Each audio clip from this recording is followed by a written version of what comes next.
Hello everyone, today is another perfume video and we're going to be returning to the basics of the basics on this channel, which is perfume rotations. I want to share with you the fragrances that I've selected for the summer months. I've been using them already. I have a pretty good idea about all of them, save one. And I want to present to you which fragrances I am currently using in my perfume rotation. Let's start with the star of the show, and this is a very special little piece that is not going to appease just anybody. This is for those of you who are very interested in niche fragrances and are interested in subtleties, in the grays of this world, in romantic, quiet beauty, in subdued hues. Yes, so this is Serge La Religieuse. Like I say, this is not for everyone, but this little bottle, although you might overlook it as you're sniffing the plethora of Serge Lutens craziness, the fragrance house definitely releases some heavy hitters and some very, very interesting perfumes. This is easy to overlook because it's just so ever subtle. It is just such a whisper of beauty. But once you appreciate it and once you take your time with it, which it took me a long time to pick this up because, you know, you're always pulled away by the metaphorical glitz and glam and the glitter of it all, meaning that fragrances that are very strong hitters and the first notes just basically overwhelm you. But with all its subtlety and good manners, this fragrance is something special. And the composition of it is really quite basic, but in this simplicity lays its charm.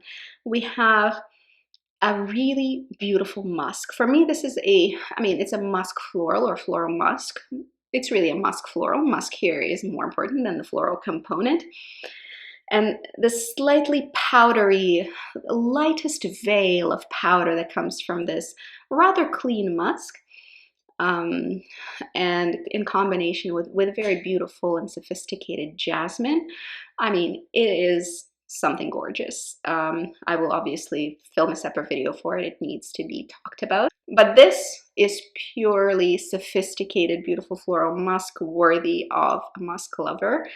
But again, very easy to overlook if you are looking for some papam, jazz hands sort of fragrance. It's not that. This is subtle.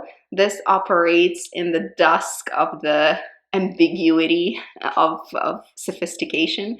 This is what it is. And this scent is very impressive in its own right, but obviously will not impress anybody who doesn't operate on the level of extreme subtlety. Next, we have this guy, and this fragrance really impressed me a lot. This is a trial size. I've purchased it in some kind of a coffer with a variety of Atelier Cologne scents, and this is Atelier Cologne Clementine California. And this was a very pleasant surprise. I mean, obviously, perfume rotations are scents that I really like, and I really like this. And I'm considering decrowning my other scent from Atelier Cologne, or another citrus scent from Atelier Cologne. I will tell you about in a minute, because this was just so gosh darn impressive. The Clementine California, I can buy it sort of willy-nilly, and I tried it on, and the first time I wore it, I was like, ah, that's very unisex, and it is. It is a very, very unisex scent, and I think that's the genius of it. You probably don't want something ultra feminine necessarily in the summer. You want something refreshing and zesty, and something to cool you down, and this certainly does that very, very well. And the fragrance is so exceptionally in the middle in terms of anybody can wear it. Females can wear it, and males can wear it, and children can wear it, and dogs can probably wear it. I can't see anyone who cannot wear this perfume, which is very interesting, and it's very hard to do. There are not a lot of scents out there who are like truly unisex, meaning that not just anybody can wear a scent, because that's absolutely true for any fragrance, and I'm almost out of this one.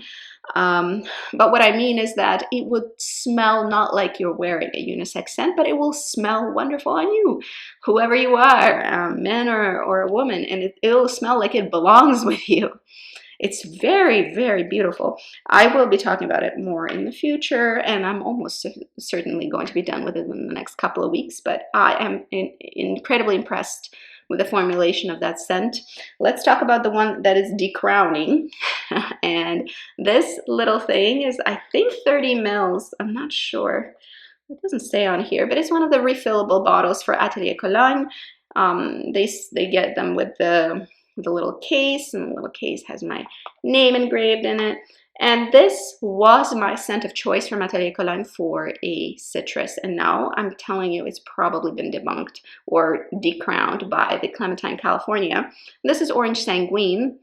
So it is also a very unisex scent, but leaning towards maybe a little bit more feminine. However, I mean, of course, it'll smell differently depending on your skin type. And that was a very pleasant orange scent, but I'm telling you guys, I think the Clementine California is going to take its place, and next time I refill it is going to be with that. So surprising, I did not expect it, but I'm very happy that I got my hands on the Clementine California to discover it as one of these kinds of grow on you sort of scents. Then we have a feminine pick of the bunch. I wanted something for nighttime wear. I wanted something sultry, and I'm hoping that Elizabeth James and James Nirvana Rose will do that for me. And I think it will. It's a heavier, more complicated, more dense scent that is definitely for evening wear in the summer for me. And it has a lot of this rosy, concentrated rose at the top, which really jumps out. I haven't worn it enough to really create an opinion about it or tell you really about it much. I will have to wait to really wear it in to know for sure how I feel about it.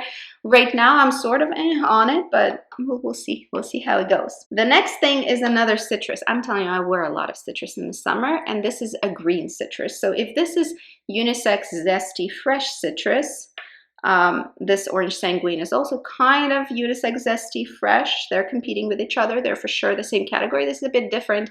This is Aqua Liguria, limon, verde from Guerlain, and this is a very green, fresh fragrance. Definitely with a hint of citrus. It is called green lemon, or I guess lime. And it indeed evokes a feeling of a mixture of something like some kind of a lightweight citrus with freshly cut grass and cucumbers. So this is the epitome of something very fresh. So if I want an extremely fresh scent, I always go for this one. And it's my second year of wearing it, and it's been very pleasant for me to pull it out. It's extremely, extremely fresh. And again, very unisex, like all of these heavy hitters in terms of citrus fragrances tend to be. So green fragrances are also very unisex by their nature. The last one that I wanted to mention, phew, we're getting close, guys. It's number 5, Le from Chanel. And this is a scent that I'm still not sure how to feel about, because it is not my least favorite Chanel number 5, but it is towards the weaker side of them for me, and weaker in terms of quality of formulation. It is a good quality fragrance. To me, this is a lightweight eau de toilette, chill, more watered down sister of the Premiere. I think they took Premiere and they tweaked it, which is how Le appeared. I'm sure that's not how it appeared, but to my nose, this scent is definitely the closest to Eau de Premiere from Chanel, number 5 line. Yes, which I own and I love, but this definitely is inferior to it. If you want this feel, but with better longevity, and a little bit more substance, go for Eau de Premiere, because it's probably going to give you what you're looking for from this guy.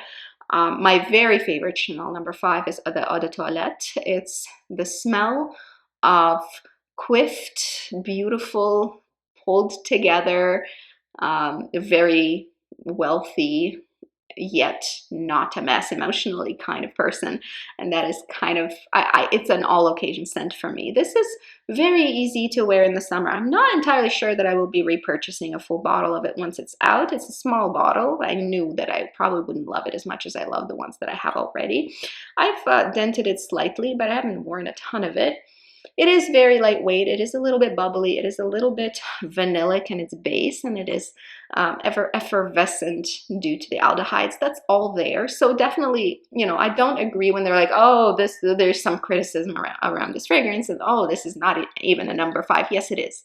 It is a number 5. It has all the signature components of a number 5 line, but it is just a little bit lackluster for me, because I would have loved this scent if there wasn't an eau de premiere or eau premiere in their lineup, and it is already there. So the feeling that you get from this, you get more intensively in eau premiere, and it's just, to me, this was like a, why did you release that? You already have something that fulfills this function in your lineup. Anyway, that's my personal opinion. Obviously, you don't have to agree. And I mean, the flacon is very chic. The whole fragrance is really chic. The premise of the fragrance, the way it's executed, it's well made, and it wears fairly well. I just feel like I get a similar, like, this is the inferior eau premiere from me, but clearly, again, it's just a matter of opinion and how it wears on your skin.